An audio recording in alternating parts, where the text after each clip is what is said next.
টানা ৩ ম্যাচ হেরে বিদায়ের শঙ্কায় প্রহর গুনছে সুরমাপাড়ের দলটা। অন্যদিকে অপরাজেয় তকমা নিয়ে শিরোপার এক হাত বাড়িয়ে রেখেছে মুগ্ধতা ছড়ানো নুরুল হাসান সোহানরা। চলমান বিপিএলের ২৮ ম্যাচ শেষে এবার হার জিতের অঙ্ক কষতেই ব্যস্ত দলগুলো, কেননা ঢাকা সিলেটের পর তুমুল উত্তেজনা আর উন্মাদনা নিয়েই মহা সমারোহে চলছে চট্টগ্রাম পর্বের খেলা। ২২ গজে শিরোপার যুদ্ধে টানাপোড়েনের পয়েন্ট টেবিল নিয়ে বিস্তারিত থাকছে রিপোর্ট।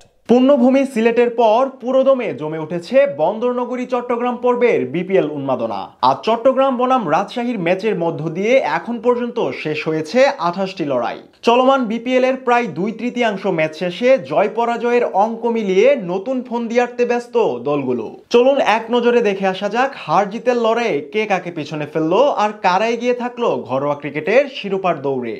চলতি বিপিএলে পয়েন্ট টেবিলের একদম তলানিতে বসে বিদায় শঙ্কা নিয়েই প্রহর গুনছে সুরমাপাড়ের দল সিলেট স্ট্রাইকার্স। আসলে এখন পর্যন্ত ৮ ম্যাচ খেলে মাত্র ২টি ম্যাচে জয় পেয়েছে আরিফুলের দল। বিপরীতে ৬ ম্যাচ হেরে ৪ পয়েন্ট নিয়ে পয়েন্ট টেবিলের সপ্তম অবস্থানে আছে চায়েরনগরীর ফ্রাঞ্চাইজিটি। এদিকে সিনেমার পর্দা কাঁপানো ঢালিউড কিং বিপিএল কাঁপাতে না পারলেও আজ নিজেদের দ্বিতীয় জয় নিশ্চিত করেছে সিলেটের বিপক্ষে।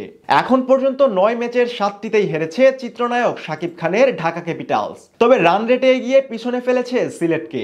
২ জয়ে ৪ পয়েন্ট নিয়ে পয়েন্ট টেবিলে ষষ্ঠ অবস্থানে প্রমোশন পেয়েছে থিসারা পেরেরার ঢাকা। অন্যদিকে তারুণ্য নির্ভর স্কোয়াড নিয়ে আসর শুরু করা পদ্মাপাড়ের দল দুর্বার রাজশাহী এক ধাপ পিছিয়েছে পয়েন্ট টেবিলে। আসরে এখন পর্যন্ত ৯ ম্যাচের ৬টিতেই পরাজয় নিয়ে মাঠ ছেড়েছে এনামুল বিজয়ের দল। বিপরীতে ৩ ম্যাচ জিতে ৬ পয়েন্ট নিয়ে পয়েন্ট টেবিলের পঞ্চম অবস্থানে আছে দলটি। এদিকে চলমান বিপিএলটা দুর্দান্ত প্রতাপের সাথেই শুরু করেছিল বাঘের বাড়ির দল খুলনা টাইগার্স। তবে সময়ের সাথে সাথে ম্লান হয়েছে গৌরবের জয়রথ। প্রথমে টানা ২ ম্যাচে অপরাজিত থাকলেও পরের ৪ ম্যাচের একটিতেও জয়ের দেখা পায়নি ফ্রাঞ্চাইজিটি। শেষ ম্যাচে চট্টগ্রামের বিপক্ষে আসে কাঙ্ক্ষিত জয়। ৬ পয়েন্ট নিয়ে তাই পয়েন্ট টেবিলের এক ধাপ এগিয়ে চতুর্থ অবস্থানে আছে মেহেদী মিরাজের খুলনা টাইগার্স।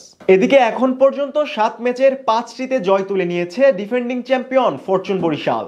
বিপরীতে হেরেছে মাত্র ২টি ম্যাচে, তাও কিনা আসরের অপরাজেয় তকমাটা রংপুরের বিপক্ষে। শিরোপার দৌড়ে তাই কিছুটা ধীর গতিতেই এগুচ্ছে তামিম ইকবালের দল। এখন পর্যন্ত ১০ পয়েন্ট নিয়ে পয়েন্ট টেবিলের তৃতীয় অবস্থানে থাকছে গেলবারের শিরোপা জয়ীরা। এবারের আসরে ঘরের মাঠে দুর্দান্ত সময় পার করছে বন্দরনগরী চট্টগ্রাম। রাজশাহীর বিপক্ষে বিশাল জয় দিয়ে দর্শকদের প্রত্যাশা পূরণ করতে পেরেছে মিথুনের দল। এখন পর্যন্ত ৮ ম্যাচের ৫টিতে জিতে রান রেটে গিয়ে ১০ পয়েন্ট নিয়ে তালিকার দ্বিতীয় অবস্থানে পৌঁছে গেছে বন্দরনগরীর দল চট্টগ্রাম কিংস। চলতি বিপিএল এ সবচেয়ে বেশি জয় আদায় করে নিয়েছে সম্প্রতি জিএসএল বাজিমাত করা রংপুর রাইডার্স। এখন পর্যন্ত কোনো দলই হারাতে পারেনি দলটিকে।